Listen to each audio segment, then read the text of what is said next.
Hey there, heroes and heroines. Welcome back to another mind-bending episode of our channel, where we dive into the wildest what-ifs of the anime universe. I'm your host, Chronos, and today, we're unleashing a whirlwind of possibilities as we explore what if Deku met all the past users early. Yup, you heard it right. Get ready to strap in because this ain't your average fan theory, folks. We're about to rewrite history, one quirk at a time. But before we dive deep into this epic journey, massive shout out to the genius behind this concept, King Vessel. Seriously, props to you for fueling our imaginations with this electrifying idea. And to all you amazing viewers out there, thanks a million for your continuous support. You legends keep this channel soaring higher than All Might himself. So, without further ado, let's blast off into the unknown and see what happens when Deku crosses paths with his quirk-filled predecessors. Buckle up, folks, cause it's about to get wild. Chapter 01, Unexpected Hitchhikers. Eat this. To say Izuku Midoriya was surprised would be an understatement as he looked at the hair in All Might's hand. He had just finished the aim to pass American dream plan to get his body ready to receive All Might's quirk. The only thing his fatigued mind could offer up was, "Huh!" All Might awkwardly scratched the back of his head. "It really doesn't matter what it is as long as you take in my DNA," he stated as Izuku mentally screamed, "This isn't what I expected at all." Then again, quirks are physical abilities. Still, Izuku lamented the loss of his fantasy where he imagined a kingly All Might bestowing one for all to a kneeling Izuku in a knightly attire. "Now there's no time. You'll be late for the exam. Come, come, come!" Izuku's scream echoed through the now pristine beach.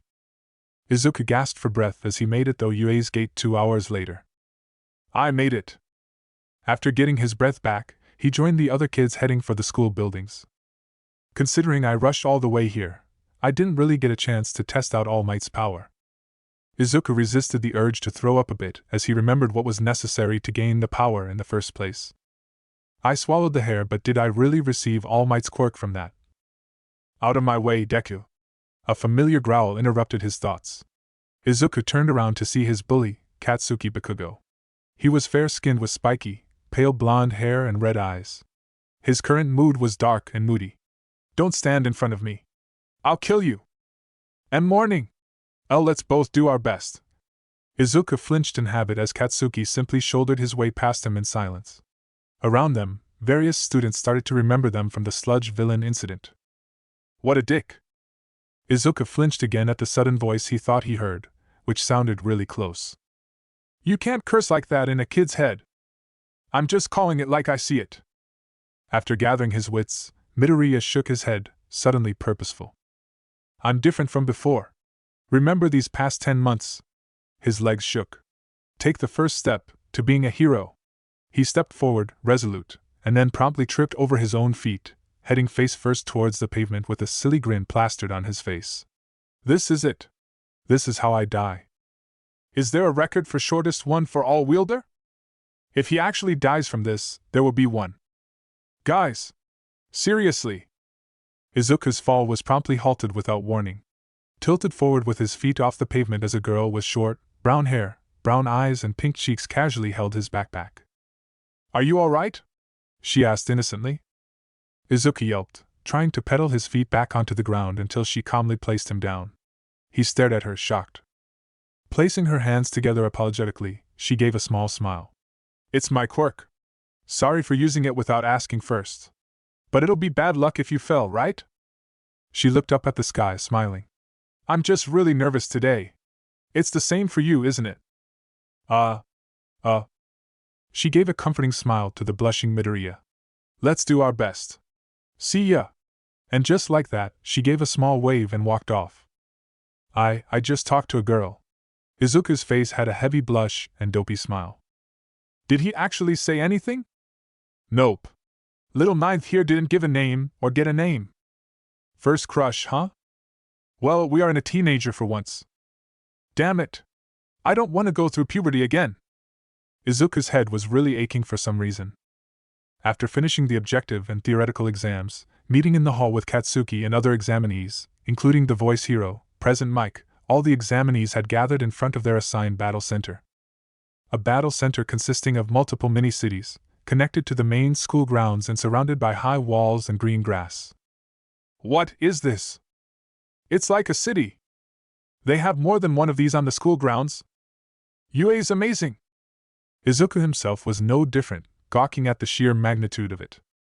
Imagine how much money they must have to build places like this. It sure wasn't like this when I schooled here. For a while now, Izuku could have sworn that he was hearing invisible people speak directly to him. The voices were strange as they sounded simultaneously close, enough so that he imagined the voice's owner right at his shoulder, and far away, as if someone was yelling at him from a great distance. Izuku, currently feeling intimidated by everyone else's confidence, looked around for a distraction, saw the brown-haired girl from earlier. Ah, a nice and familiar face. I have to thank her for earlier. Suddenly, a hand gripped Izuku's shoulder as he headed in the girl's direction.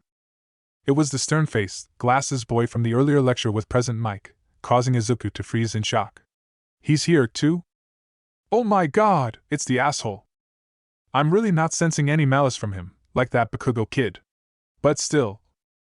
There's a line between being strict and being a jerk. The boy tilted his head. That girl appears to be trying to focus. What are you doing here? Are you taking the entrance exam to interfere with everyone else? And no, of course not. Izuku waved his hands as the other students around them began to mutter, noticing the commotion. That guy's the one who was about to trip in front of the school gates, right? The one who winced after being called out. At the very least, we have one less rival to worry about, huh? Lucky for us. I feel like the others think they lucked out because I'm here. Izuku thought. Don't get depressed so easily, little ninth. Okay, start. Present Mick's voice cut through his thoughts. Everyone froze, turning incredulously to face the viewing tower. What's wrong? There are no countdowns in real fights. Present Mike rotated his arm, trying to urge the students into action. Run, run! The die has been cast, you know. Huh! Izuku gawked, mouth agape, not noticing the area around him rapidly being emptied of students. Then he looked around. Huh! The students raced towards the gates, leaving him in a wake of dust. Huh? I'm behind already!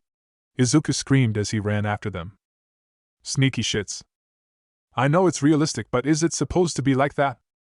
Yes, if it was a destroy-only mission. And even those are rare. The building next to Izuku exploded, smoke billowing as a green robot burst through its walls with a mechanic whir. Izuku reared back in shock. A 1 point!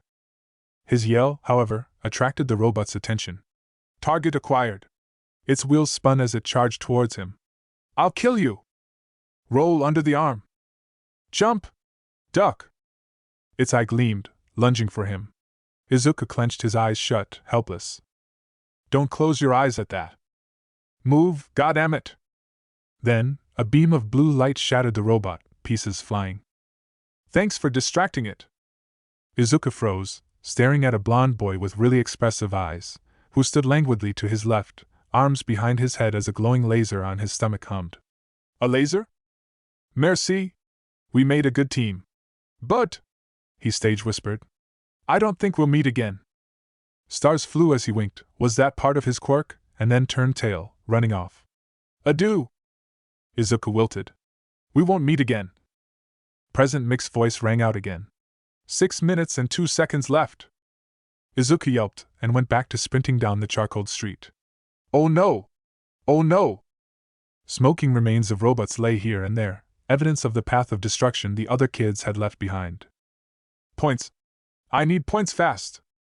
He came to a stop as he reached the center of the training city, the other students already finishing up most of the fighting. Izuku looked back and forth desperately, noticing the brown-haired girl sprint between the ruins. The nice person! The girl darted forward and touched the sides of 4 robots, causing them to float. Release! She yelped, sweat dotting her face. They came down with a crash as she doubled over, huffing. That's 28 points. Midoriya gawked. What? 28?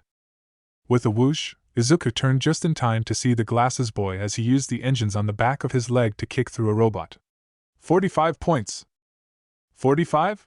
Izuku gasped as the other students yelled their high numbers as they fought. The number of enemies is decreasing fast. Oh no! Dude, you got noticed by All Might because you didn't hesitate. Don't think, just do. This is painful to watch.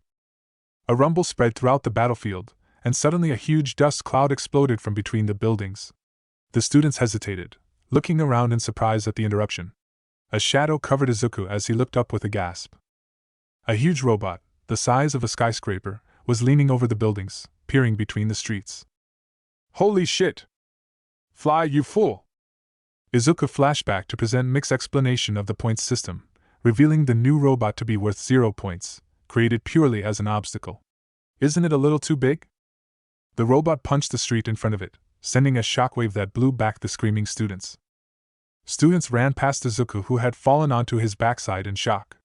The tall boy with glasses noticed Izuku frozen to the spot as he ran past, but ignored him. This isn't funny. I have to run away. I'll get points as I run. Izuku tried to crawl away as the immense fright in him seemed to have taken away feeling in his legs.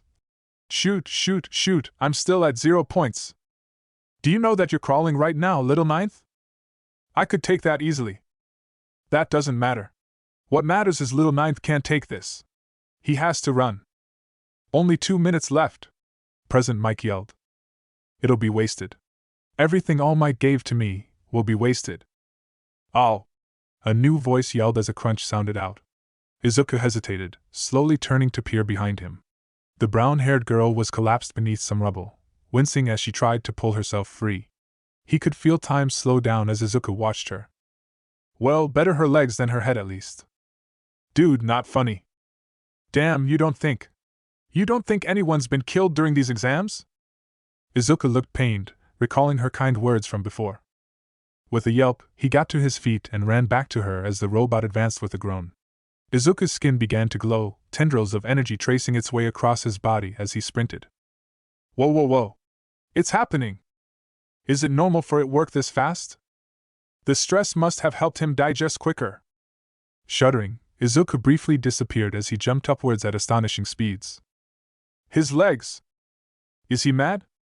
Growling, Izuku clenched his fist as energy manifested out on his arm with a hiss, tearing the sleeve. He darted between the robot's fingers to eye level, recalling All Might's words of advice. Squeeze your buttocks. Is he aiming to wreck his arm too? 7th, I can't believe your student actually passed those words on as instructions. I'm a woman. How do you think I feel hearing that? And yell this inside your heart. Gritting his teeth, Izuku hurtled towards the robot's face, screaming. Smash! Nope. Izuku felt a jolt as all the gathered energy in his arm dissipated and instead, a translucent, white aura burst around him. Ah! Izuku's body moved against his will, front flipping in place and shooting out a vicious dropkick. With a loud crash, the 0-pointer reeled backwards, its metal face caved inward with a flash of flame from the immense friction and power right at the point of contact, and the whole machine fell back. The head crumpling and breaking apart as explosions started to wreak havoc on its massive frame. Izuku hovered in the air momentarily, a confused expression on his face. Just now, it felt like someone else just took over my body. Was All Might's quirk supposed to do that? First, what did you just do? Chapter 02, A Meeting of the Predecessors and the Successor. Alright, I have good news and bad news. Which do you all want? Start with the good news first. I need something to calm my nerves. Okay, the good news is that somehow, while Little Ninth was channeling One for All, I hijacked his body, activated my quirk through him, aura, not stockpile, and healed up Little Ninth's legs while destroying the 0-pointer. Phew. Okay. And the bad news? It seems I was only able to do so while Little Ninth channeled One for All. Now that he's not. With a rumble, the robot crashed to the ground as President Mike cheerfully screamed. 1 minute left! That startled Izuku out of his daze, and he glanced down to realize he was hurtling toward the ground, wind whistling shrilly. He's gonna start falling without support from us. What do we do? Can't 7th possesses him this time? Yeah. If our quirks are somehow working through him, I can save him. I'm trying right now, but it really seems Little Ninth has to consciously use One for All to make that work. Izuku screeched wordlessly as he fell. Wait, this is All Might's power. I'm able to jump this high now. That would be great if you didn't sacrifice your legs for that. If he survives this, establishing communications with him is a must. Izuku could feel his chances of survival dropping as he passed building level. Think. What to do? What to do? Detroit Smash! He recalled the move All Might had used to stir up the wind against the slime villain. If I aim that move at the ground. A recoil boost? That would be great if he could time it well. Indeed. Too early or too late, he'll die. Even if I succeed, I still won't have any points. Izuku clenched his fist, ready to swing. I definitely felt my legs break back when I jumped, yet they miraculously healed by the time I kicked the 0-pointer. If I break my left arm and the healing doesn't happen, there's no way I'll pass since I'll be down by an arm. You will also be dead. Please, get your priorities sorted, little ninth. I'm pretty sure he does. Back when I was a kid, exams and tests were life or death scenarios for me. Seriously? Even with the life you lived? Especially with the life I lived. Exams are torture, damn it. Especially since I can't punch them into oblivion like all other problems in my life. Yeah. School was a pain during those periods. The ground raced towards Izuku. He screamed, frozen in fear again. Then, suddenly, a loud slap reverberated as the brown-haired girl hit his face, just at the right moment as he passed her, floating on a piece of robot. The effect was instant as Izuku's fall was immediately stopped, causing him to hover inches above the ground with a squeak. Groaning, the girl placed her fingers together. Release! They both flopped to the floor. Blanching, she covered her mouth, before giving up and rolling over to puke on the ground. To Izuku's adrenaline-pumped brain, she looked as if she was throwing up sparkling rainbows. That's the second time this girl's saved him. Little ninth needs her name and number, stat. Seventh, please stop your shipping. Groaning, Izuku shook as he lay on the ground, exhausted. I'm safe. No, she saved me. Is she all right? She looks uninjured, at least. He sagged, relieved. I'm so glad. And Izuku pounded a fist onto the floor in renewed hope. So thankful. He began to crawl himself forwards with his thankfully spared arms. If I can just get 1 point. One-track mind, I see. I told you. Exams are life and death scenarios for all students, regardless of actual life and death scenarios. Time's up. President Mike appeared with a flourish, unbothered by several near-dead students. Snot and tears ran down Izuku's stricken face. He gave a final, despaired squeak, before collapsing face first into the ground. I sympathize with you, little ninth. That feeling, when you realize you have another page of the exam left. Dude, that's depressing as fuck. Several students gathered round Izuku's unconscious body, talking in odd tones. Alright, what did we learn today? Little ninth can somehow use our quirks if we possess him. The possession only works if he's consciously using one for all. He might not be quirkless, but maybe possesses a hidden quirk like yours first. Thanks to his horrible social life, he has near zero regard for his own life and might continue to be reckless since that got All Might's attention on him. I suggest that he gets with that girl from before to counter that last one. Fifth, you and seventh really seem into getting little ninth hitched. A new voice, shrill, cut through the crowd. Okay, good work. A short, elderly woman pushed through, tapping her cane. Good work, good work. Here you go. Here are some gummies. Eat some gummies. She handed colorful gummy bears to random students. Thanks. Yes, you too. Thanks. The woman stopped above Izuku's prone form, but the cheerful expression didn't leave her face. Oh dear. You don't seem hurt much, but I can practically see the stress rolling off you, especially with that quirk of yours.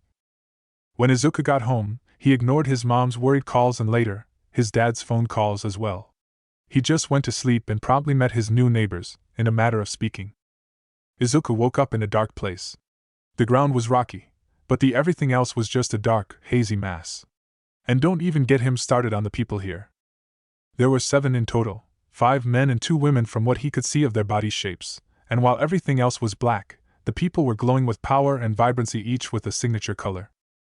The first was a young white-haired man, glowing a soft white. The second was a female from what Izuku could tell, glowing a vibrant, electric blue, with actual small sparks coming off her. The third was an All Might-sized male, glowing a deep crimson. The fourth was male as well, glowing a strong, leaf green. The fifth was another All Might-sized male, glowing a deep orange, with strange black tendrils whipping about around him.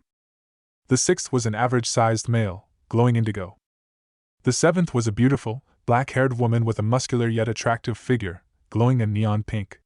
She seemed familiar for some reason. There wasn't exactly an eighth, but there was a man-sized ball of flames, burning with bright golden flames that reminded Izuku of All Might's hair. Also, far off in the distance was another figure. While the other hazy figures had vibrant colors to ease Izuku, this one was pitch black, perfectly blending against the background. If the figure hadn't moved a bit to observe Izuku, he wouldn't have noticed it in the slightest. The really important fact that Izuku had noticed, however, was that out of these people, only the first and the seventh figures were completely visible, not like the hazy vestiges of their comrades. "Ah, he's here." The first spoke, his voice sounding soft yet undeniably strong. "Hello, little ninth," the seventh said, bending a bit in apology. "You're earlier than we anticipated." "Who are you all?" Izuku said. Or he would have said if he didn't just discover he wasn't capable of talking here, and was completely lacking a body himself, having the same hazy body of the others, dissonantly noting that his body glowed like the others, a pale green. "Ah, you can't speak yet. That's fine. However, the fact that you can enter here so soon is rather worrying," the first said, while slowly walking around and observing Izuku. "I'll give you a parting message from us, though." The first walked up and stood next to the seventh. "I am Takashi Shigaraki, the first wielder of One for All. My vigilante name is Wild Tiger." "I am Nana Shimura," the seventh spoke, waving at Izuku energetically, even as the hazy world started to fade away. "I'm the seventh, One for All, wielder and Toshi's master. My hero name's Jita Charger, so look me up." Izuku woke up in a cold sweat. The alarm next to him showed the time as 7:48 a.m. The air conditioner was on and his jersey shirt was off, meaning his mother must have entered his room at some point. He quickly got up and searched online for Jita Charger and Wild Tiger. From Jita Charger, he quickly found info on her as she was a generation above All Might's era. It seemed that she often partnered with some hero called Gran Torino. However, he couldn't find anything on Wild Tiger.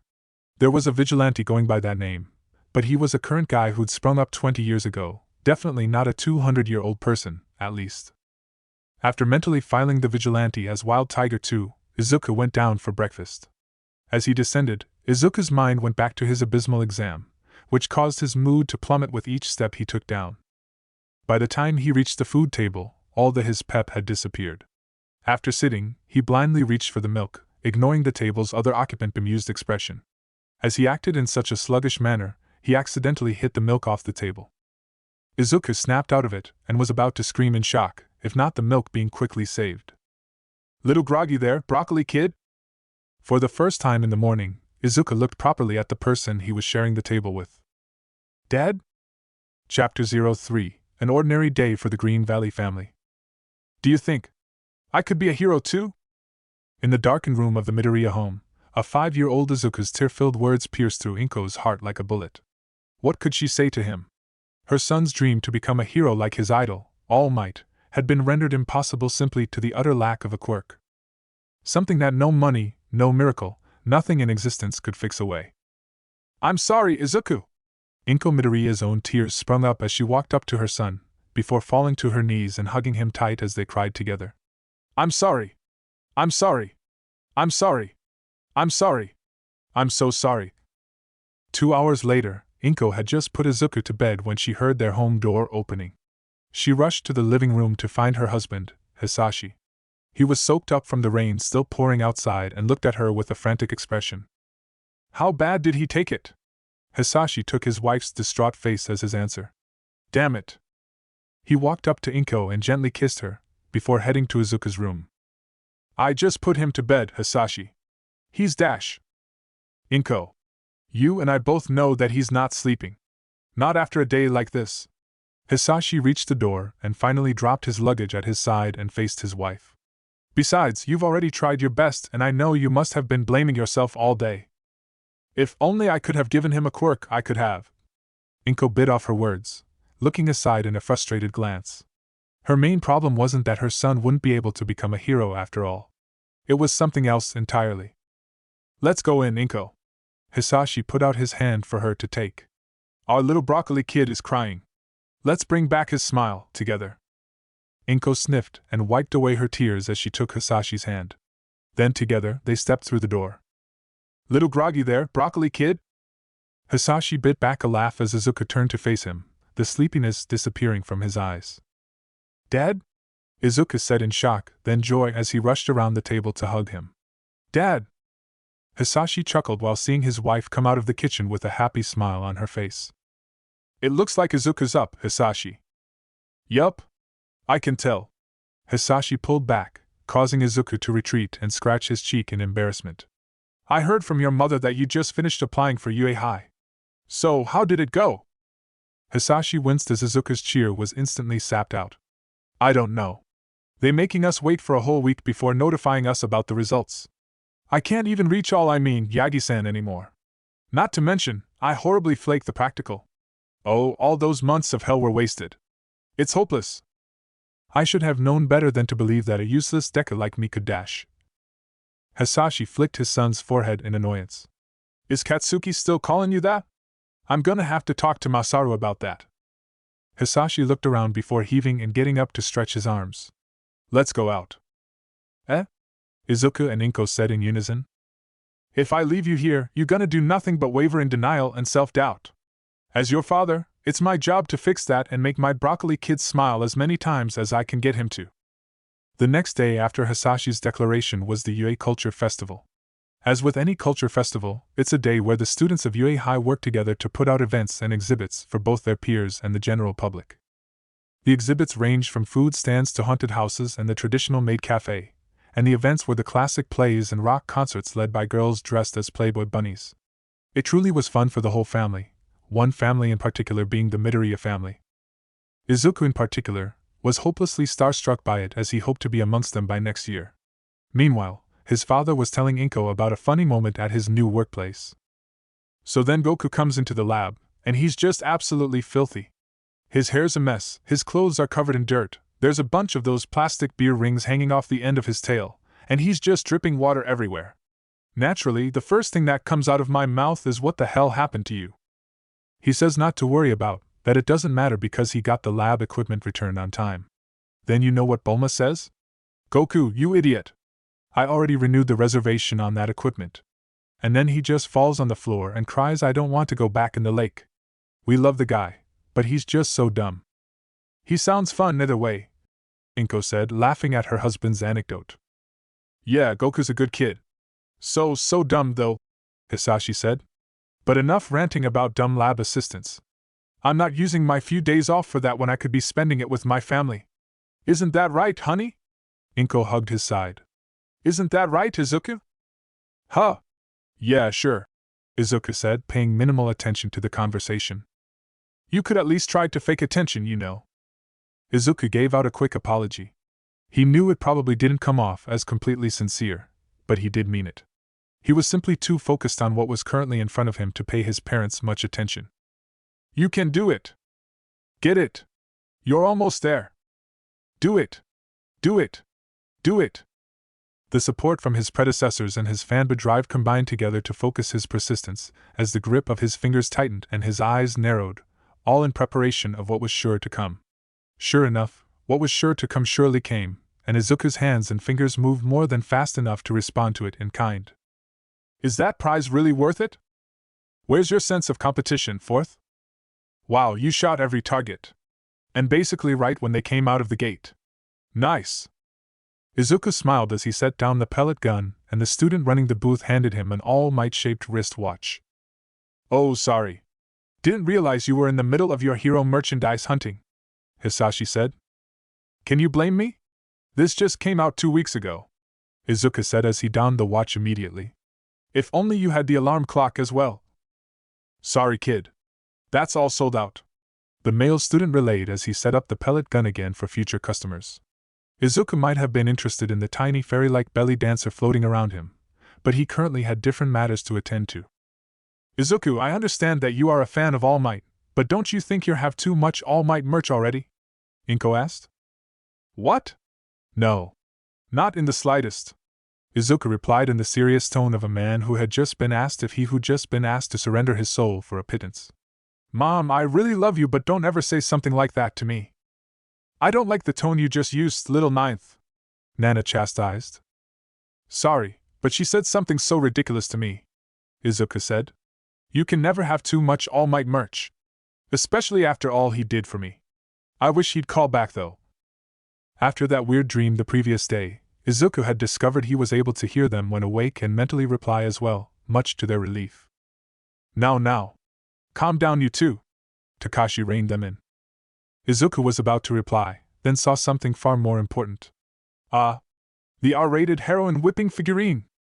Hisashi and Inko blinked as Izuku literally left a small crater from how hard and fast he kicked off. Izuku nodded his head in rapid succession as he ran over to the booth.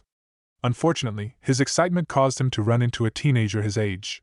His hair really stood out, being blonde with a black lightning bolt symbol on it. That can't be natural, Takashi said. Oh, it is, first. It very much is, Nana replied. Huh? The boy scowled. Sorry, Izuku shouted. I wasn't paying attention to where I was going, so I didn't see you coming dash. Nah. It's cool, the boy replied. Sorry if I was rude earlier. I applied to UE earlier and the stress of not knowing my results messed me up a bit. Oh. I'm an applicant too. Hopefully, we'll be classmates. Izuku smiled then stepped around him. Now then. Izuku reached his hand only for a second hand to touch the figurine the same time as him. Excuse me, bro. The boy had lost his earlier cheer and was now giving out one of the fakest smiles Izuku had ever seen in his life. I'm pretty sure I touched that first. I think you're wrong there actually. Normally, Izuku would be nowhere near this confrontational, but for the sake of his fanba hobbies, Izuku would Florida smash even Bakugo for it. He distinctly remembered a time when during a sale for an All Might hoodie, he had actually copied the aforementioned All Might move and elbowed Katsuki right in the face. It was the only time in which Bakugo actually expressed genuine pride in Izuku despite his quirklessness. Why don't you two fight for it? The resident sales student said while flipping her long black hair, getting their attention. You both said your Yui hopefuls right. Arm wrestle for it. Right here, right now. Izuku exclaimed in shock. Why are you so surprised? You haven't forgotten about one for all, don't you? Of course, to make it fair, there will be no quirk usage. Never mind then. Well, if you're giving up, I'll just... The lightning-haired boy eagerly reached out again, only for Izuku to stop it cold. I'm all for it. What is this? Inko deadpanned as she took in the sight of her son and some stranger arm wrestling for a doll sorry action figurine. Inko. Hisashi shook his head in disappointment. Don't you know how our son is? For the sake of his desires, Izuku would know, any man would tear away his weaknesses to fight for it. It may be for the action figure of that sexy pro-heroine, but this is truly a man's romance. What? Inko said flatly as several nearby male spectators cheered at her husband's words. Just look at him. Our timid Izuku's actually winning this. Indeed, Izuku was truly overpowering the lightning-haired boy, slowly but surely pushing his arm down. Izuku was just thankful for the physical training that All Might had given him, which gave him a huge chance of success here.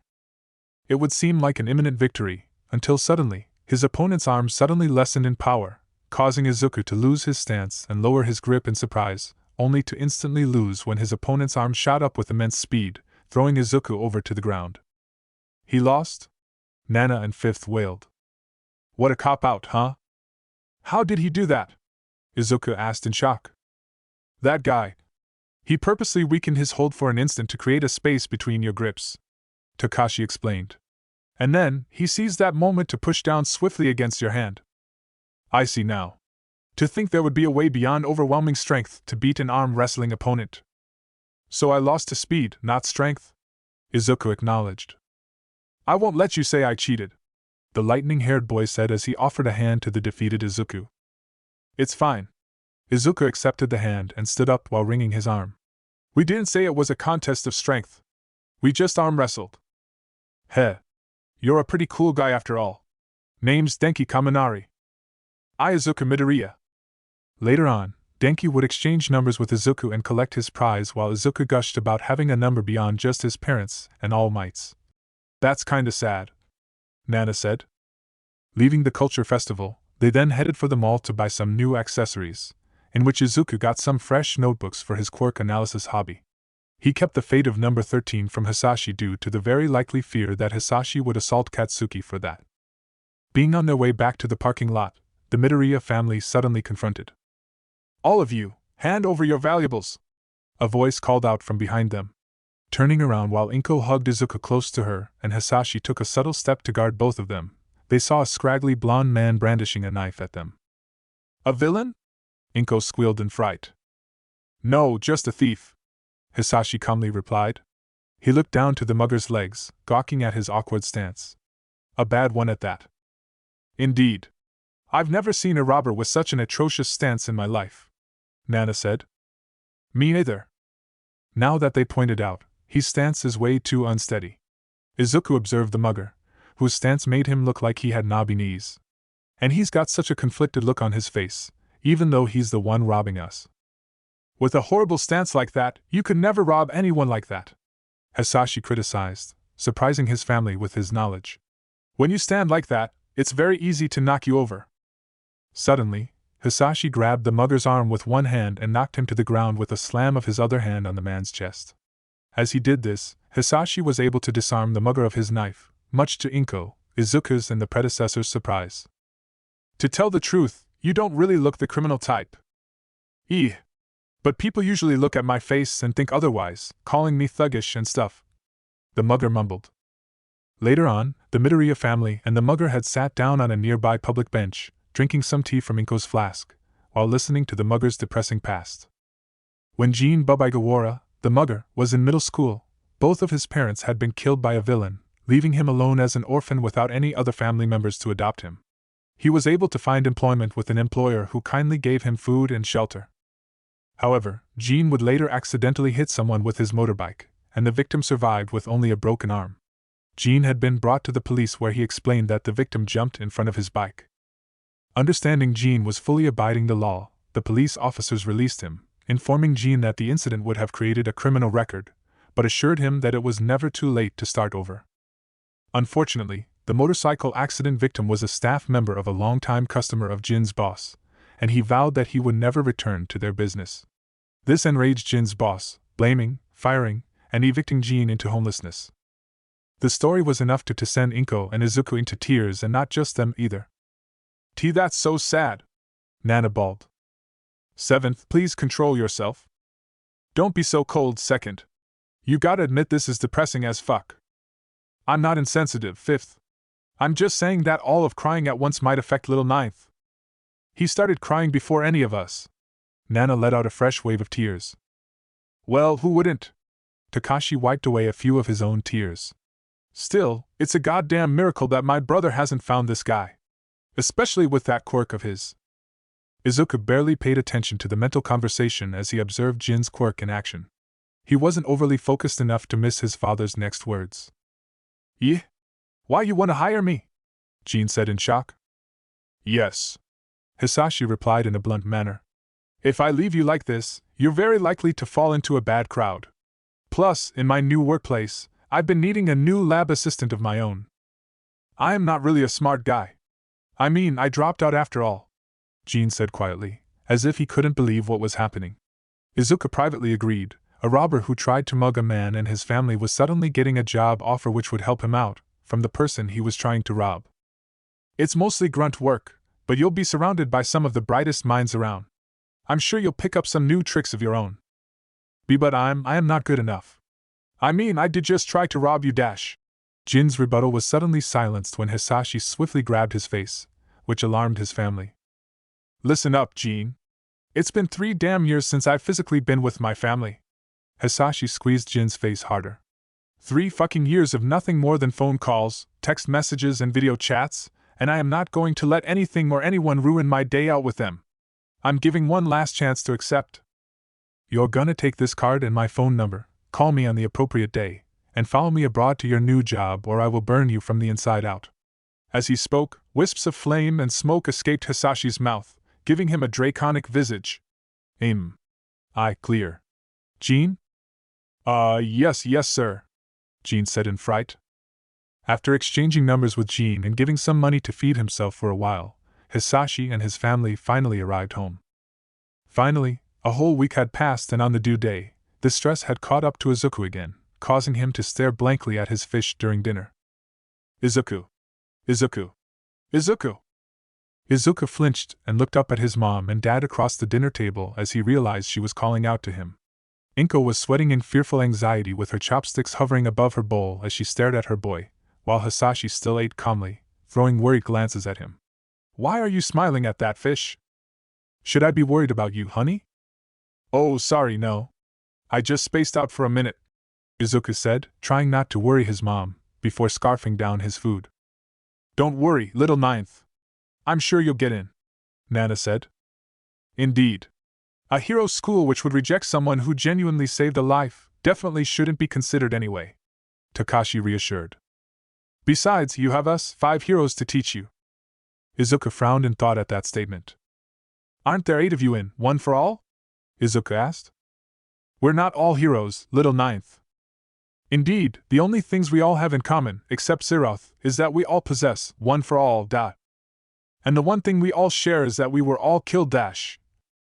Enough. Don't finish that sentence, third, Takashi ordered. Izuku snapped out of the mental conversation to listen to his father. You've been out of it lately. Constantly getting that vacant look way too frequently. Are you alright, broccoli kid? I am fine, Dad, Izuku reassured. I'll have to find a way to speak to the others quicker. Izuku. Inko smiled from the kitchen as she looked in on her family. She tried to cheer him up with a peppy. No matter what, I just want you to know I'm proud of you and I think you're really cool, sweetie. I'll go check the mail. Hisashi stood up, ruffling Izuku's hair as he passed, heading outside while Izuku absent-mindedly started some reps with a nearby dumbbell. The door opened, Hisashi sliding into Izuku's view on his knees and scrambling in excitement. A letter, Izuku. They came, Izuku, look. You got a letter. They're here. Your test results from UA. Taking the envelope, Izuku went to his room, leaving his parents pacing outside. All the lights were off in Izuku's room, all except for his desk lamp as he sat in front of the letter that would tell him he hadn't passed. Do it quick, like ripping off a bandage or a scab. That's disgusting, fifth. Little ninth, whether you failed or passed, procrastinating won't change anything, Nana said. I know, Izuku replied. Izuku grabbed the envelope by the sides and tore it open right down the middle. That's not what I meant, said Nana in exasperation. A silver disc dropped onto his desk, lighting up as soon as it came to a rest. All Might appeared on a holographic projection in front of him, declaring, I am here. As a projection now. I know it's been a while, but with great power comes a great amount of paperwork. All Might bowed. My apologies, Midoriya Shounen. The truth is, I didn't come to this city just to fight villains. You're looking at the newest UA faculty member. Midoriya leaned forward, the look of surprise still not gone from his face. You're seriously going to be working at UA?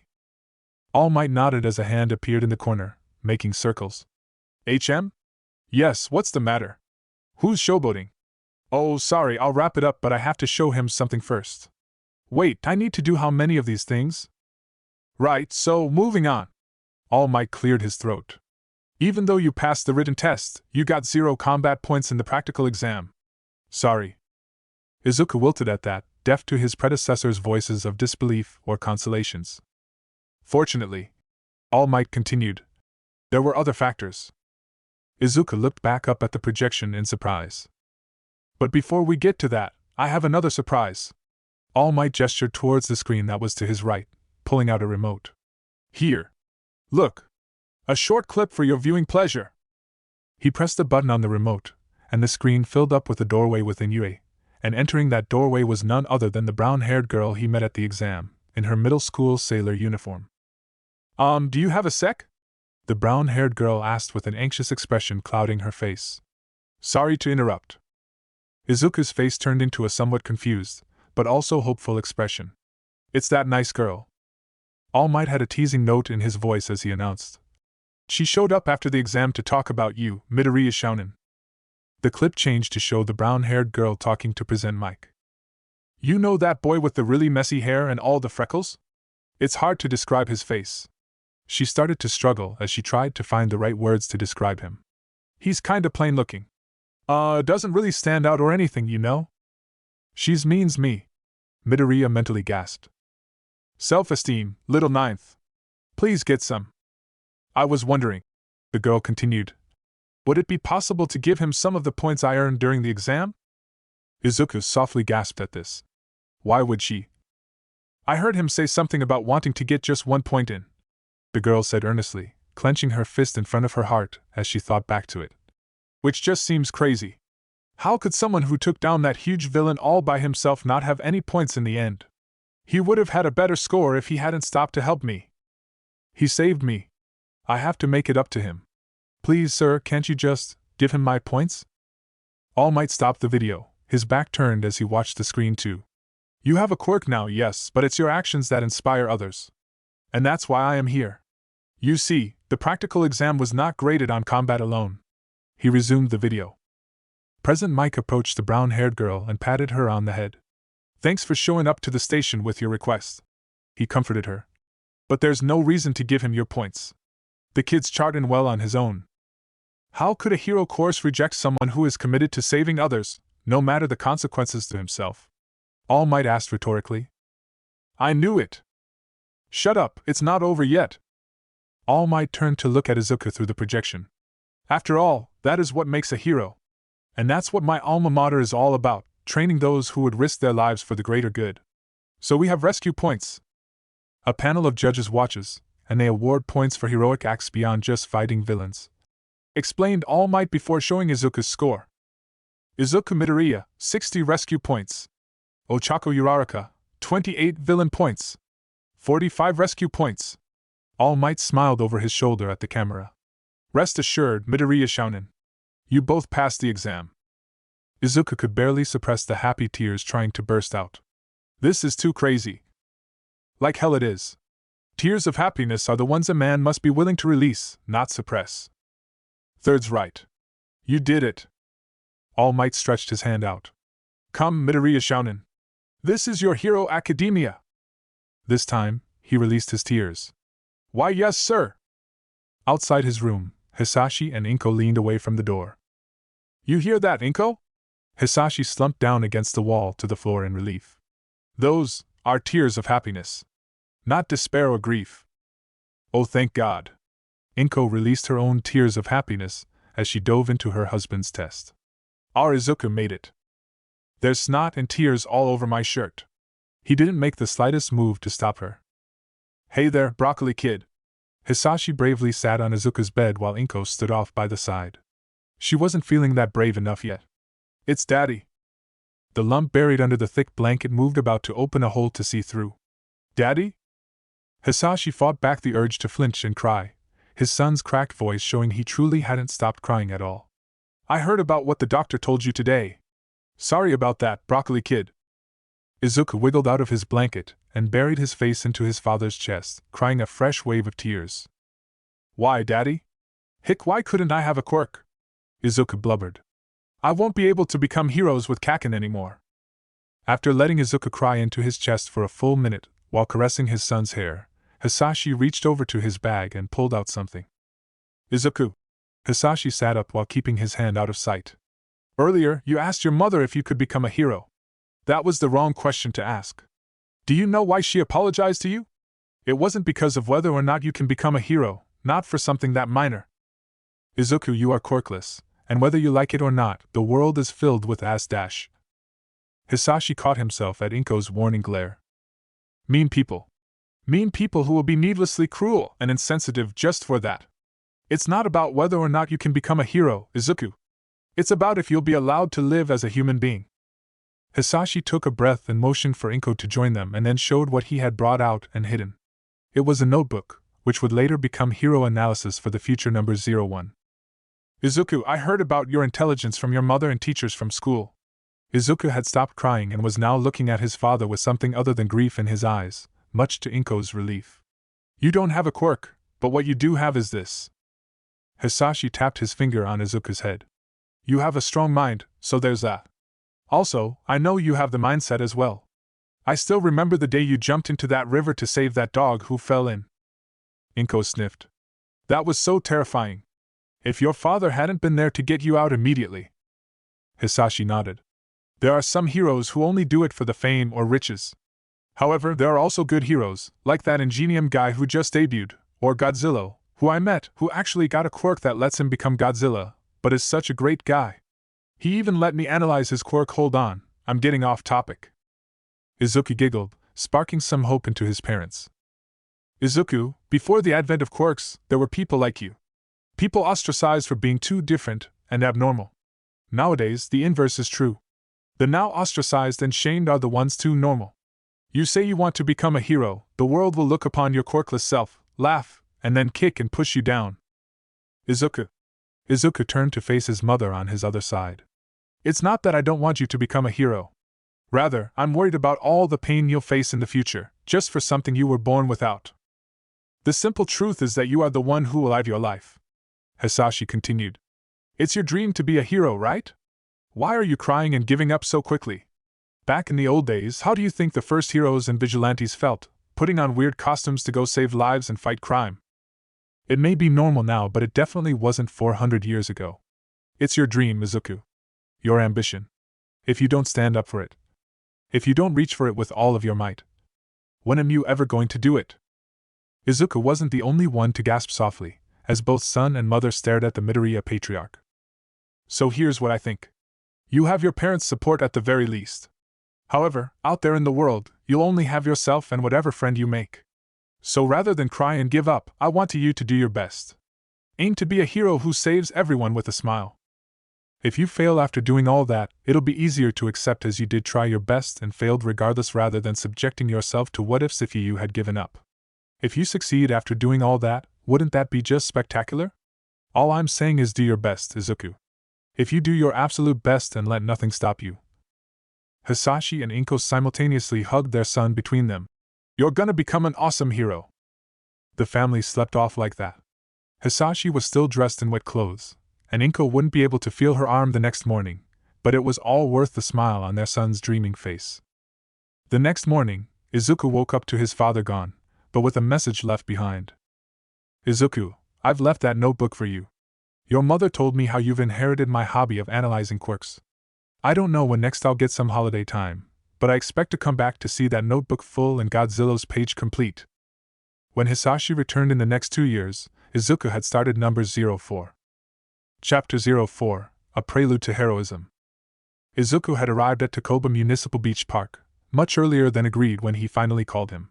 Before he would meet, he wanted to have another meeting with his predecessors. Sitting down on the sand, he closed his eyes, willing himself back into one for all. Izuku opened his eyes to the familiar rocky ground. He stood up from where he sat, happily noticing that the dark green haze that covered his body was lesser now, leaving his entire head and some of his shoulders free. Little Ninth! Izuku waved to the others in greeting, noting that he could see more of them now. Before, it had only been Takashi and Nana. Now he could see the Zeroth and the second users as well. The Zeroth seemed to be an attractive woman in a barista uniform, with long, blonde hair with green tips, leaf green eyes, and light skin. She was quite tall with a voluptuous build. The second was an attractive woman with long wavy brown hair and a most striking feature, bags under her brown eyes. She was dressed in a white long-sleeved shirt and a brown pencil skirt, and also wore a long white coat, like Izuku's dad did sometimes. Good evening, Izuku. The Zeroth greeted. My name is Daisy August. I am the original wielder of Stockpile, the strength quirk U and 8th use. Since I never actually wielded one for all, you may address me as Zeroth, if you wish. Good evening, little Ninth. Second said, yawning as she introduced herself. My name is Harumi Kiyama. The quirk you might inherit from me is called Super Electromagnetic Cannon, or Railgun for short. Judging by that description, Izuku somehow brought out his notebook from somewhere, despite his hands being empty before. Does that mean your quirk is an electric type of the emitter class? How much electricity can you release and control? What's your hero name? Can you dash? Easy now, Nana said, patting Izuku's back to slow him down. Sorry. Izuku blushed in embarrassment. Don't be sorry, little Ninth, Nana immediately assured him. I just want you to slow down a bit so that we could all hear you. In answer to your questions, Harumi replied. Yes. For control, 2 million volts. For release, however, 1 billion volts. Also, I am not a hero. Izuku nearly dropped his pencil in shock. Oh, 1 billion volts? Well, that was after I got one for all from first here. Harumi gestured to Takashi. It was quite weaker before. "Oh right, the first and second wielders," Izuku said. "What's the relationship between you two?" Surprisingly, Takashi blushed at this, while Harumi simply hugged his arm. "He's my boyfriend." "Ee?" Izuku yelled in shock. "Oh yeah?" Izuku startled as Daigoro Banjo, the fifth wielder, suddenly placed his hand on his shoulder. The haze might have been still covering him, but Izuku could almost see the shit-eating grin on his face. "You know how 8th earlier told you how One for All could only be transferred via DNA?" Daigoro teased. "Wanna guess how their transfer happened?" Izuku's teenage mind went wild at that insinuation. It didn't help that he happened to look at Daisy at this point. With a teasing smirk, she made a circle with her thumb and index finger in one hand and used the index finger of her other to repeatedly enter and exit the circle. "If you ever," Takashi spoke, getting Izuku's attention to his face, which was as scarlet as Izuku's right now. "If you ever do it with your girlfriend, and she says come and give me everything, don't take that literally, okay?" Izuku was on his last legs, needing just a tiny straw to break him. "It was amazing." Harumi blushed at the memory. "I don't think we had sex as good as that before, even though I blasted everything around me. Thank goodness we did it outdoors in a cave." It was too much. There was a round of laughter as Izuku faded back into the real world. When Izuku opened his eyes, he saw that the afternoon had faded into night. He brought out his notebook and made a final entry into it about the quirks he had accidentally gotten from One for All. Number 00. Stockpile. This quirk allowed the user to stockpile an enormous amount of raw power, allowing them to significantly enhance all of their physical abilities to a superhuman level. Due to the fact that it wasn't as strong as it was present, Daisy often used it to gain peak human levels of strength, speed, agility, perception, and durability. The user can focus the stockpiled power into a single body part, or spread the power evenly throughout their body, although, focusing the power puts a greater strain on the part of the body where the power is focused, as Daisy and Takashi warned, which explained what happened to his legs and why Takashi possessed him a week ago. After being accepted into One for All, it gained ability to constantly increase per every use, rather than hitting a limit. By Izuku's time, it has gone from peak human ability to superhuman ability. Number 01. Aura. Transfer before quirk awakening. This quirk allowed the user to transfer itself to others. Due to its nature, it was quite easily ignored for most of Takashi's life until an incident caused him to meet Daisy in the mindscape. Due to the fact that he accepted Daisy's presence in his life, the two quirks merged together to evolve into a new, singular one, while retaining the functions of two. Aura allowed Takashi to project what he called his soul power, granting him the mindscape where all the predecessors existed, enhance and mix with the other quirks within One for All, share his powers with other still alive wielders, and most importantly, prevent its theft by Satoshi. While it explained how All Might still had his power, despite passing on One for All, nobody wanted to tell Izuku exactly who Satoshi was. Number 02. Railgun. This quirk allowed the user to generate and manipulate electricity. However, after gaining One for All, it evolved immensely, increasing the voltage limit in each generation and allowing the user to briefly transform into lightning itself. Due to its increasing power, it was now currently strong enough to power Izuku's home city for several days in a row. Number 03. Pump Up. This quirk allowed the user to increase the muscle mass, all or only certain muscles, of oneself, enhancing any physical abilities pertaining to muscle, such as strength, speed, stamina, height, and durability. After being accepted into One for All, it tripled in effectiveness. Izuku suspected that this was the quirk All Might subconsciously uses to transform, despite his belief of it just being a strength quirk. Number 04. Danger Sense. This quirk allowed the user to sense nearing danger, acute danger, potential immediate danger, or impending danger and sense unwanted or hectic threats to their well-being and evade it. After being accepted into One for All, the quirk has evolved into something that allows the user to intuitively read others' body language and expression, allowing them to anticipate their actions and respond accordingly. See into a short-term future if usually only seconds or minutes worth, and possess a radar sense which extracts information on where and how many people there are in their vicinity. This was the third quirk Izuku had used since he received it. Number 05. Black Whip. This quirk granted the user the ability to produce black energy tendrils from any part of their body and command them at will. Daigoro warned Izuku that his quirk increased in power when angry but lost in control. After being absorbed into One for All, the quirk evolved into being able to create tools, weaponry, and other constructs of darkness from the user's body. Number 07.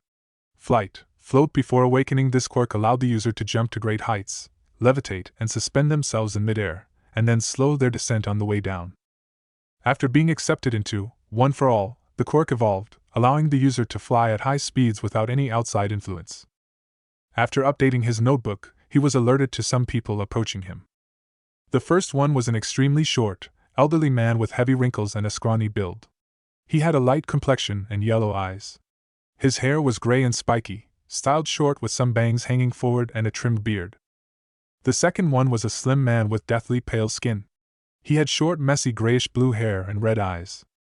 The third was All Might in his civilian mode. All Might! The trio startled in shock while a nearby couple reacted quite quickly. Toshinori Yagi gasped with blood bursting from his mouth. Too loud, kid! In a panic, Izuku waved his arms around to try to distract the couple. I was just kidding! Nothing to see here! They heard the man mutter. Lame! While his date lamented in a disappointed sigh. I wanted an autograph.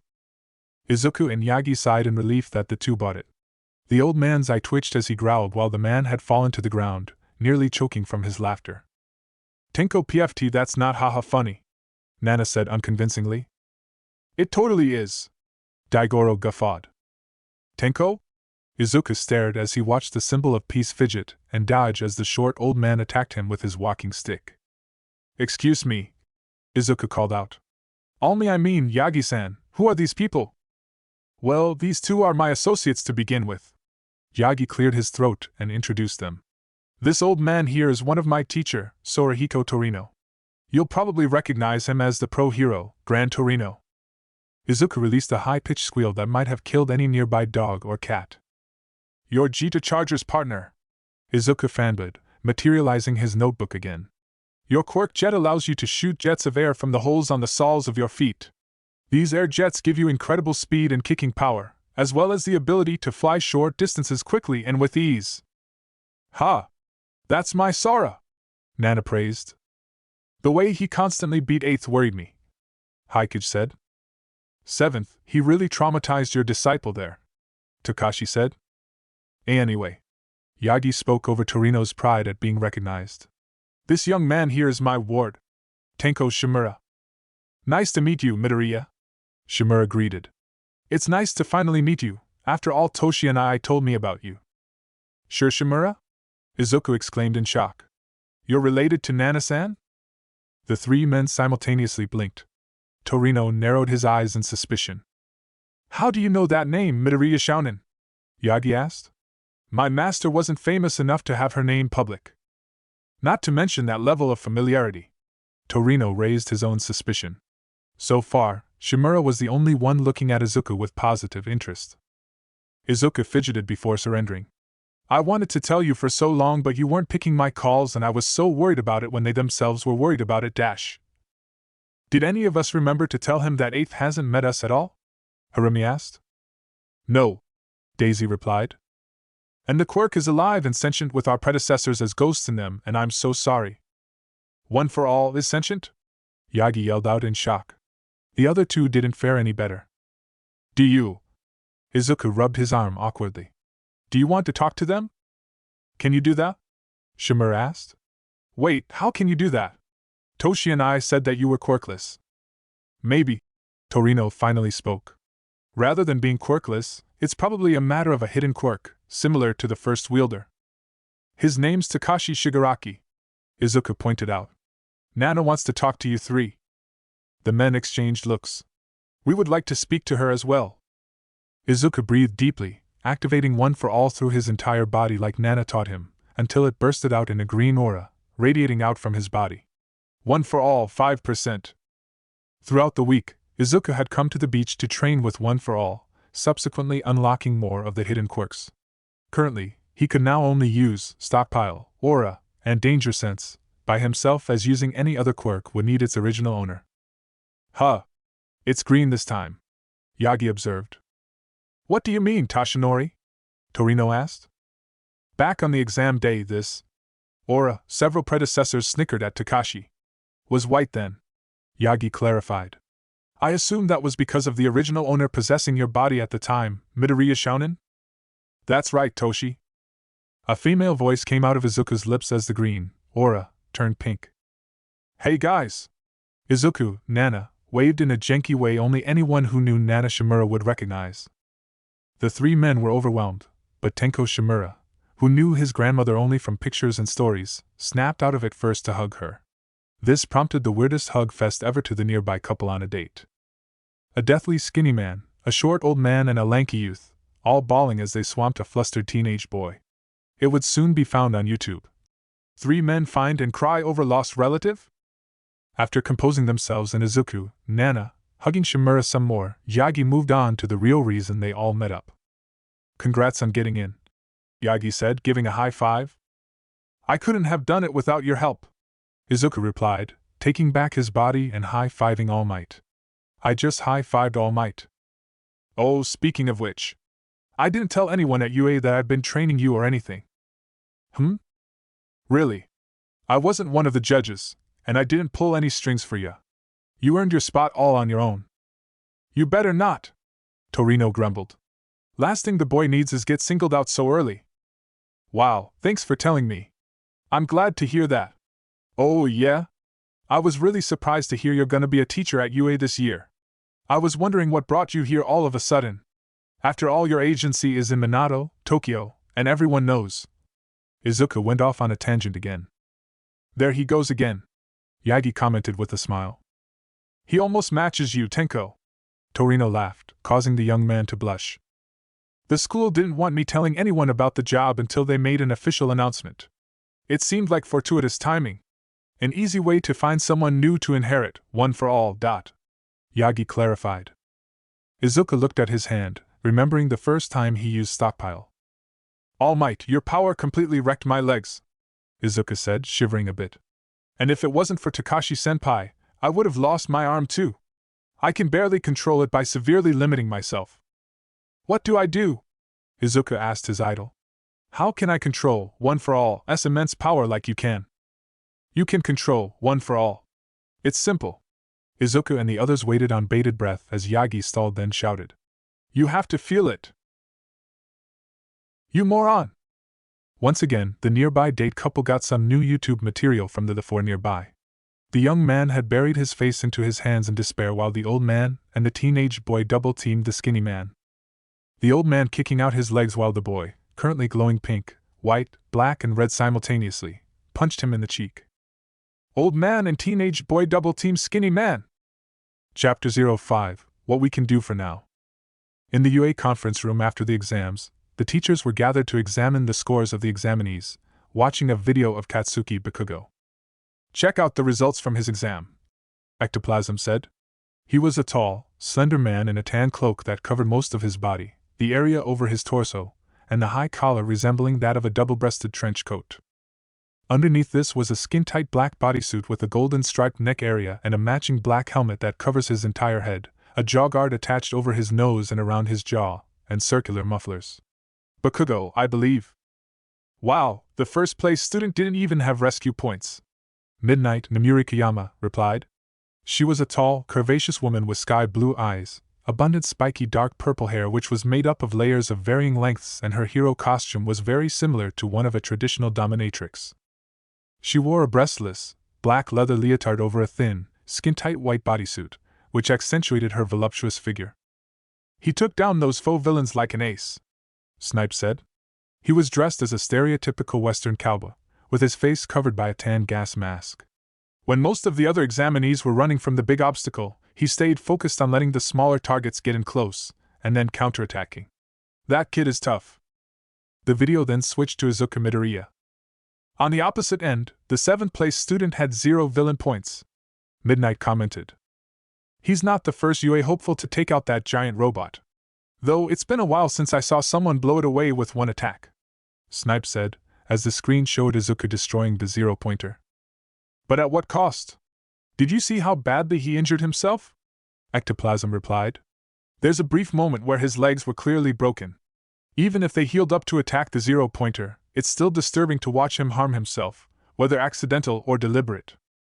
Eraserhead, Shota Aizawa said, leaning on the back wall. That Quirk. He clearly didn't know the full extent of it, judging by his shocked look. Not to mention, glowing, all-might level super strength, instant healing. A quirk with multiple functions, or maybe. Izuku put on his shoes, getting ready for school. His parents seeing him off. Izuku, you're all set? Inko Midoriya asked him. Yeah. Midoriya responded, doing a final check of his bag. Are you sure? You didn't just pack action figures, right? Hisashi Midoriya asked. Oh, he considered it. Daigoro teased. You should take mine and give it to Toshi, Nana said. And no, I didn't. Izuku replied, embarrassed. Now I gotta go. I don't want to be late. Izuku! He groaned as he opened their front door. What? I'm really proud of you, son, Inko said, tears in her eyes. Go ahead, Izuku, Hisashi said with a thumbs up. We know you've waited 11 years for this. Are you crying, Third? Hikage asked. Of course I am. It's okay, Third. Let it all out. Takashi comforted. Izuku smiled at his parents. I'll see you soon, Mom. Safe journey, Dad, and greet Jin-san for me when he comes. Izuku made his journey to UA High, mentally running through information about it, which his predecessors appreciated or commented on. Class 1A. 1A. Come on, where is it? There, he said as he ran through the school halls, then found his assigned class. Man, this thing is huge. Are there giants here? Daigoro asked. It was probably built for easy accessibility for students who are probably of extreme height, Izuku explained. The most promising students in the country are waiting behind this door. Izuku muttered before thinking of Katsuki and the glasses student from the exam. Maybe we're in different classes. Maybe everyone here is nice. He hoped for the universe to grant him a small favor. The universe smiled down with lots of cosmic sadism. Don't put your feet on the desk. Huh! Izuku opened the door to see Ida and Bakugo arguing. Not only both of them, but they're already clashing? Izuku thought in despaired incredibility. Behold! The clash between the immovable smartass and the unstoppable asshole, Daigoro said in Morgan Freeman-like tone. PFFFFT, several predecessors snickered together. Little Ninth, never tempt the universe. Takashi invisibly patted Izuku's shoulder. It's always looking for a victim. Junior high did you go to, you side character? Katsuki remarked at the glasses student. The glasses student paused before explaining. I attended semi-private academy. My name is Tenya Ida. Sama? So you're a damn elite, huh? Looks like I'll have fun crushing you. Katsuki teased Ida. Crushing? That's cruel. Do you truly aim to be a hero? Ida gaped. TCH. Katsuki spat before glancing at the door, noticing Midoriya, Ida's eyes following. You're... Ida began as the eyes of the class followed theirs. Midoriya! Izuku turned in time to see Denki Kaminari pouncing him into a one-armed hug. How you been? You treating that figurine good? Ah, yes. Izuku blushed from the close contact. He hadn't been hugged by anyone other than his parents in years. His friend, Izuku felt giddy saying that, had been in touch via texts and video calls. They both had similar problems with their quirks, in which that they both ran risks of hurting themselves from their own powers if overused. Izuku got physical damage with his super strength. Denki got mental damage from his own power short-circuiting his brain. Still, they helped each other well. Izuku, with Harumi's help, taught Denki to stimulate his muscles through the bioelectricity in his cells to draw out immense speed and strength, similar to Izuku's. Denki, on the other hand, taught him about electronics, due to his hobby with it, and his electrification quirk's effects on them. Good morning! I am from Semi-Private Academy. My name is Dash. Ida started walking up to Izuku. I know! Izuku cut him off, making Ida stop. Going on a kinder tone, Izuku introduced himself. I'm Izuku Midoriya. Nice to meet you, Ida. Denki Kaminari. Denki said from his side, releasing Izuku, who whined a bit, and put his hands in his pockets. What's up, dude? What's up? Ida repeated in a confused tone, before turning back to Izuku. Midoriya, you realized there was something more to that practical exam, didn't you? I had no idea. I misjudged you. I hate to admit it, but you are better than me. Ida gritted his teeth. Gasp. The smartass recognized his mistake and apologized? Daigoro exclaimed. Fifth, I believe that he is simply a man who was brought up that way. The fact that he apologized genuinely without prompting is a good thing, Hykichi commented. An incredibly manly thing, I dare say. Sorry. I actually didn't realize anything, Izuku admitted. Oh, that curly hair. You're the plain-looking one, Ochako exclaimed behind him. He has green hair. That's not plain at all, Takashi said. Izuku turned around and jumped when he saw her, panicking and blushing. The nice person. She looks good in a uniform. Ho, Daisy said. Ho, Harumi said. Ho, Nana said. You three are freaking me out, Takashi warned. Heh heh heh heh, Daigoro laughed. I give my condolences, little ninth, Hykichi prayed. I'm going to sleep. Little ninth's social life is his own business. You passed, just like President Mike said. Of course you did. Your kick was amazing, Ochako complimented him, imitating his kick. TTT, thank you. Izuku fretted as he tried to cover his face with his arms in nervousness, missing Katsuki's glare at him. I wonder if today's just the entrance ceremony and orientation? I wonder what our teacher's like. Aren't you nervous? Ochako bounced her arms in a way that Izuku considered adorable. So close.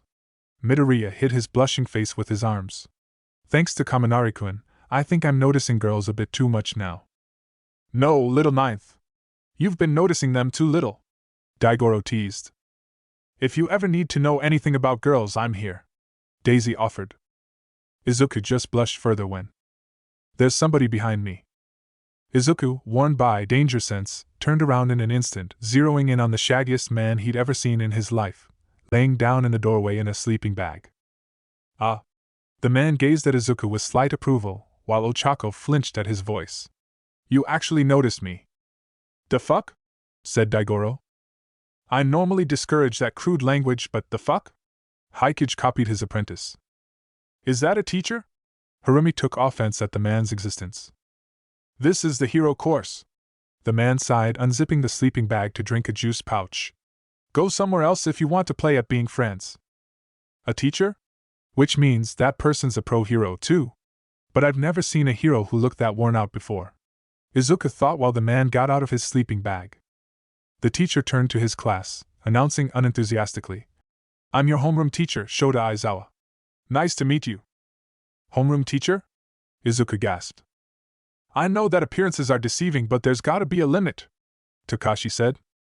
I'm 95% sure that that phrase was created specifically with no limit in mind, Nana said.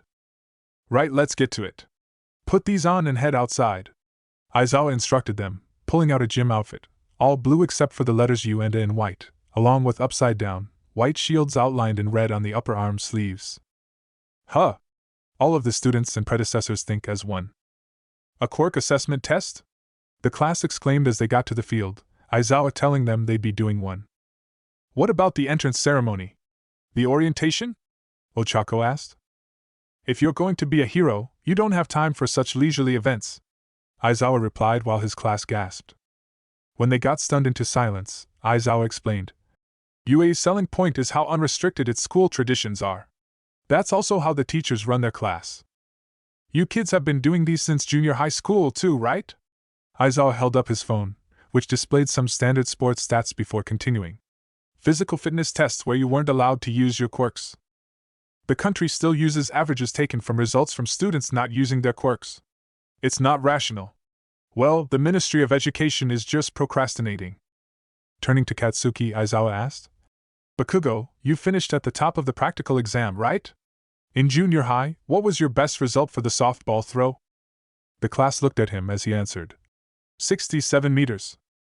Then try doing it with your quirk, Aizawa instructed. Katsuki stepped up to a circle drawn out in the field. You can do whatever you want as long as you stay in the circle, Aizawa instructed him. Then, well, Bakugo stretched his arms, smirking. He threw the ball with his explosion quirk as hard as he could, yelling. Die! Die! Izuku questioned. I hope that's not his catchphrase, Takashi commented. It better be his catchphrase. From the little bits we've gotten about Little Ninth's relationship with him, I keep imagining that ball as Little Ninth's head, Harumi growled. The ball fell to the ground while Aizawa turned to the class again, saying, That is the most rational way to form the foundation of a hero. He showed the class Katsuki's score on his phone, reading 705.2 meters. 705 meters? Seriously? Denki exclaimed. What's this? It looks fun. A girl with pink hair and skin beamed. We can use our quirks as much as we want. As expected from the hero course. A guy with black hair and straight teeth noted. Danger Sense pinged like crazy at this. It looks fun, huh? You have 3 years to become a hero. Will you have an attitude like that the whole time? Aizawa questioned. The class got quiet while Aizawa stated. All right. Whoever comes in last place in all 8 tests will be judged to have no potential and will be punished with expulsion. Huh? Punished with expulsion? Oh no. This is bad. In all 8 tests? Izuku held his hand, panicking. I can only use one for all, at 5%. Add that to the stress and my control will. Calm down, little ninth. Hikage ordered. Just breathe. Nana recommended. We're free to do what we want about the circumstances of our students. Aizawa reminded them, grinning. Welcome to UA's hero course. A huge obstacle on the first day of school? What am I going to do? Izuku gulped as he tried to stay calm. Ochako stepped up, exclaiming. Last place will be expelled? But it's the first day of school. No, even if it wasn't the first day of school, this is too unfair. Oh, and you think natural disasters are? Or power-hungry villains? Or catastrophic accidents that wipe out whole cities? No, the world is full of unfairness. Aizawa reprimanded, shutting Ochako down. Heroes are the ones who reverse those situations. If you wanted to go talk with your friends at Mickey D's after school, too bad. For the next 3 years, UA will do all it can to give you one hardship after another. Go beyond. Plus ultra. Aizawa motioned with a bring it gesture. Overcome it with all you've got. Test 150-meter dash. Tenya Ida and Tsuyu Ajiri prepared to race each other. Runners, on your marks. Ready, the measuring device said before a gunshot was heard. Ida used the engines in his legs to run while Ajiri hopped. 3.04 seconds. The measuring device said as Ida passed the finish line. Name, Tenya Ida. Quirk engine. Function. As you can see, his legs are pretty dang fast. Why did I let Hisashi write out their physicalities for me? Aizawa groused. Well, Ida's like a fish in water. It'll be worth seeing what others do. 5.58 seconds. The measuring device said as Ajiri passed the finish line. Kero. Ajiri croaked. Name, Tsuyu Ajiri. Quirk frog. Function. It's pretty self-explanatory. She can basically do anything a frog can. Ochako Uraraka and Mashireo Ojiro stepped up next. I'll lighten up my clothes. Oh, and my shoes too, Uraraka said as she tapped her clothes and shoes and activated her quirk. 5.49 seconds. The measuring device said as Ojiro passed the finish line. Name Mashireo Ojiro. Quirk tail. Function. This is so self-explanatory I couldn't add anything. 7.15 seconds. The measuring device said as Uraraka passed the finish line. Name, Ochako Uraraka. Quirk, zero gravity. Function. She can nullify the gravitational pull of anything she touches. However, if she goes over her capacity, she'll get really nauseous. I'll have to build up her tolerance. Aizawa noted. Yuga Aoyama and Mina Ashido raced next. Everyone, you're not being creative enough. I'll show you what it's like. Aoyama presumed as he turned around and shot a laser out from his belt, finishing with, to be allowed to use you Quirk.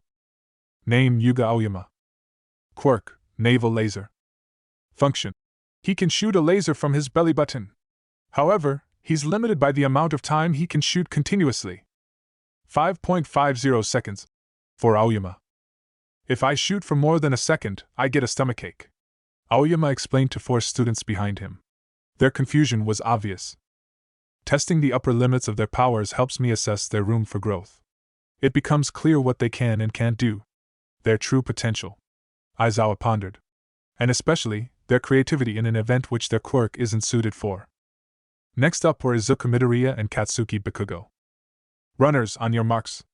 Ready, the measuring device said before a gunshot rang out again. Explosive speed! Bakugo yelled, releasing small, concentrated blasts which propelled him forward. 4.13 seconds. For Bakugo. Name: Katsuki Bakugo. Quirk: Explosion. Function: he creates explosions from the sweat on his palms. Better stay away on a hot day. Midoriya concentrated as red lines of energy appeared over his lower half. Stockpile: 5%. In a burst of speed, Midoriya crossed the line at 4.14 seconds. Coincidentally, Bakugo didn't look at him at the time. Name: Izuku Midoriya. Quirk: Superpower. Function: he can permanently copy up to 7 quirks at a time, all mights included. Kids hit the lottery. Warning: be notified that the exam day was his first time of usage and was functionally quirkless before then. Aizawa's eyebrows went dangerously high. Does that mean that time, with the 0-pointer, was literally the first time he used his quirk? From where he was spying on Izuku and his classmates, All Might felt danger sense ping. Test 2, Grip Strength. Izuku carefully squeezed with stockpile active. Easy. Just breathe. Izuku Midoriya, 95 kg. Wow! Someone exclaimed, getting Izuku's attention. The guy with black hair stared at a large guy with 6 arms as he gushed. 540 kg? What are you, a gorilla? Oh, an octopus? Mizo Shoji, 540 kg. Octopi are sexy. A small boy with purple balls for hair whispered. Test 3, Standing Long Jump. Aoyama did the best here. Test 4, Repeated Side Steps. Midoriya and his classmates gasped as Minoru Mineta easily bounced between 2 clumps of his sticky balls. Name: Minoru Mineta. Quirk: Pop-Off. Function: the balls on his head become super sticky when he removes them. While they are bouncy to him, removing too much will cause him to start bleeding like hell. Good creativity, Aizawa noted. However, that provision of his needs to be curbed. Test 5, Softball Throw. Uraraka used her quirk on the ball and then threw it into the sky, with no signs of the ball slowing down or falling at all. After a whole 5 minutes, Aizawa displayed her results. Infinity? The class exclaimed as one. Bakugo in particular looked ready to pop. That's amazing! She got infinity! Denki Kaminari gaped. It doesn't look good for Midoriya if he continues like this, Ida muttered. Huh! Of course not. He's a quirkless small fry, you know. Bakugo spat, getting Aizawa, Uraraka and Ida's attention. Ida looked taken aback. Quirkless? Are you not aware of what he did in the entrance exam? Huh! Bakugo glared at Midoriya. It's about time, huh? Aizawa thought. It was when Midoriya threw back his arm to throw his ball that Aizawa's eyes glowed red. 46 meters, the measuring device said. I was definitely trying to use it just now, Midoriya mumbled. I erased your quirk, Aizawa explained as his scarf loosened and wrapped around the student. Midoriya, from what I've gathered about your quirk and circumstances, Aizawa muttered so that the other students couldn't hear them. Your quirk, which you apparently got on the exam day, let you permanently copy up to 7 quirks at a time, right? Midoriya, perhaps too nervous to speak, nodded. And the first one you copied was All Might's, I believe? Midoriya flinched, then nodded again. Aizawa glanced at where he knew All Might was hiding, then turned back and sighed. Midoriya, for someone with this much diversity, you're relying too much on one skill set. If I can assume All Might recognized his quirk and trained you appropriately, you should at least make an effort with the others you have. After all, you can't become a hero if you're just a one-trick pony. Midoriya looked stunned as his capture tape released him, and Aizawa stepped away. I've returned your superpower. You have 2 turns for the ball throw. Hurry up and get it over with. It looks like he received some advice, Ida observed. Probably just telling him he's expelled, Bakugo responded. What should I do? Which should I choose? Midoriya mumbled, standing back in the circle. Will he incorrigibly prepare for an obvious scenario by using just All Might's strength, or become intimidated and settle into last place? No matter which he chooses, he has no potential, Aizawa thought, using his eyedropper on his eyes. Midoriya made to throw his ball, then stopped, as he was having an intense mental debate in his mind. Then he stretched out his ball hand. Green-tinted darkness pooled around his hand, surrounding the ball. The darkness-covered ball then became attached to a rod while a bow made of the same darkness appeared on his left arm. All while he did it, Midoriya was sweating tremendously. Black Whip, Twilight Bow! Aligning the bow and arrow, Midoriya fired, shooting the ball fast enough to cause shockwaves. The ball landed on the ground, Aizawa's phone showing Midoriya's score, 705.3 meters. Aizawa-sensei. Thank you? Midoriya told his teacher, clenching his bleeding fists. This kid, Aizawa muttered with a frightful grin. He'll need some quirk counseling, but he's gonna go far. And that's a wrap for today's adventure, my fellow dreamers. What a ride, am I right? Massive thanks to King Vessel for planting the seed of this epic journey in our minds. Don't forget to smash that like button and hit subscribe to join our incredible community of anime enthusiasts. Remember, the fun's far from over, so stay tuned for more mind-blowing what-ifs coming your way soon. Until next time, keep dreaming, keep believing, and keep being the heroes of your own story. This is Chronos, signing off. Catch you on the flip side.